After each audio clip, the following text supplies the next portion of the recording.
ఓం నమో భగవతే రుద్రాయ. మనం ఇష్టపడినటువంటి వ్యక్తి అంటే మళ్ళా చాలా మంది ఇక్కడ ఇష్టపడినటువంటి వ్యక్తి అంటే అపార్థం చేసుకుంటున్నారు. వారు భార్యాభర్తలై ఉండాలి ఖచ్చితంగా. అది ఒక ధర్మబద్ధమైనటువంటి సంబంధమైనటువంటి సమయంలో మాత్రమే ఈ మంత్ర జపం అనేటటువంటిది చేసుకోవాలి. కొంతమంది ప్రేమికుడు ప్రేమికురాలు ఉంటారు. వారు వివాహానికి వెళ్ళాలి అనేటటువంటి ఆలోచనతో ఉన్నవారు మాత్రమే ఈ మంత్ర జపం అనేటటువంటిది చేసుకోండి. అయితే ఇక్కడ కొంతమంది ఇటువంటి ఈ మంత్ర జపాలన్నింటినీ కూడా నిరుపయోగంగా వాడుతూ ఉన్నారు. ఎట్టి పరిస్థితుల్లోనూ మీరు అంటే ధర్మబద్ధము అలాగే న్యాయమైనటువంటి పరిస్థితులలో ఈ మంత్ర జపము మీకు చేసుకుంటేనే పనిచేస్తుంది.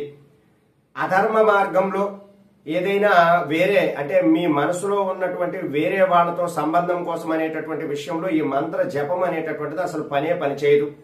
కాబట్టి మీరు ఎవరైతే ధర్మబద్ధంగా ఉన్నారో, మా భార్య దూరంగా ఉన్నది ఎడబాటుగా ఉన్నారు, లేదా మా భర్త దూరంగా ఉన్నారు ఎడబాటుగా ఉన్నాం, మా ఇద్దరి మధ్య అండర్స్టాండింగ్ అనేటటువంటిది చాలా తక్కువగా ఉన్నది, అటువంటి సందర్భాలలో ఈ మంత్ర జపం అనేటటువంటిది చాలా ఖచ్చితంగా పనిచేస్తుంది.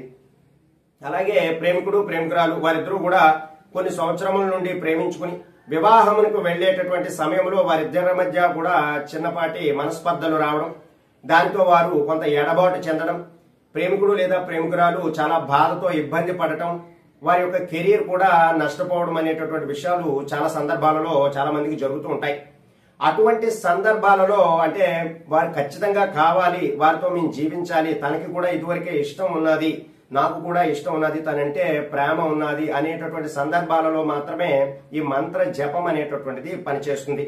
మిగిలిన ఏ విషయాలలో వాడినా సరే ఈ మంత్ర జపం అనేటటువంటిది పనిచేయదు.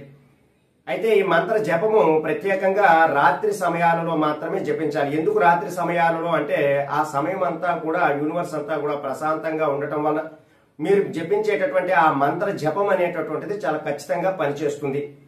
ఈ మంత్ర జపముతో మీరు ఎవరైతే మీకు ఎడబాటుగా మీకు దూరంగా ఉన్నారో ఆ వ్యక్తి దగ్గరకు వచ్చి మీతో జీవించేటటువంటి అవకాశం ఉంటుంది. ఆ భార్యాభర్తలు గాని లేదా ప్రేమికుడు ప్రేమికురాల మధ్య సంబంధం గాని. అటువంటి సందర్భాలలో ఈ మంత్రం ఎలా చేసుకోవాలి అంటే 27 సార్లు లేదా 108 సార్లు అయినా సరే ఈ మంత్ర జపం అనేటటువంటిది చేసుకోవచ్చు. ప్రధానముగా వశీకరణంలో క్లీం అనేటటువంటి శబ్దాన్ని ఉపయోగించడం ద్వారా మనకి ఖచ్చితంగా ఆ వ్యక్తికి మన పైన అంటే మనకి ఎటువంటి ప్రేమ అనురాగం అనేటటువంటిది ఉన్నదో అదే ప్రేమ అనురాగం ఆ వ్యక్తికి కూడా కలుగుతుంది. అయితే ఈ మంత్రం మీరు చేస్తున్నప్పుడు ఆ వ్యక్తి యొక్క ఫోటోని మీ ముందు ఉంచుకోవాలి, లేదా ఆ మనిషిని మీరు ఊహించుకోవాలి, లేదా మొబైల్ ఫోన్లోనైనా ఆ ఫోటో ఉన్నట్లయితే ఆ ఫోటోని ముందుగా పెట్టుకోవాలి. ఇది ఖచ్చితంగా వారిద్దరి మధ్య కూడా బంధం ఉన్నవాళ్ళు అంటే భార్యాభర్తలు లేదా ప్రేమికుడు ప్రేమికురాలు వారి మధ్య మాత్రమే ఇది పనిచేస్తుంది. 1కి 10 సార్లు చెప్తున్నాను, వారిద్దరి మధ్య మాత్రమే పనిచేస్తుంది. మిగిలిన వారి మధ్య ఇది చేసినా పనిచేయదు. అలా దూరంగా ఎడబాటుగా ఉన్నవారు ఎవరున్నారో వారు మాత్రమే ఈ మంత్ర జపం అనేటటువంటిది చేసుకోండి. అయితే ఆ మంత్రం ఏమిటి అంటే ఓం నమః హ్రీం శ్రీం క్లీం వశ్యం కురు కురు స్వాహ. మరొకసారి చెబుతున్నాను, ఆ మంత్రం చూడండి. ఓం నమః హ్రీం శ్రీం క్లీం వశ్యం కురు కురు స్వాహ. ఈ మంత్ర జపం అనేటటువంటిది మీరు రాత్రి సమయాలలో ఏదైనా జపమాల ఉపయోగించి చేయండి. చేసే ముందు చాలా శుచిగా శుభ్రంగా కూర్చుని చక్కగా స్నానం అది చేసి ఒక ఆసనం వేసుకుని చక్కగా ఈ మంత్ర జపం అనేటటువంటిది చేసుకోండి. చక్కనైనటువంటి ఫలితాలు అనేటటువంటివి మీరు పొందే అవకాశం ఉంటుంది. సర్వే జనా సుఖినో భవంతు. శుభం.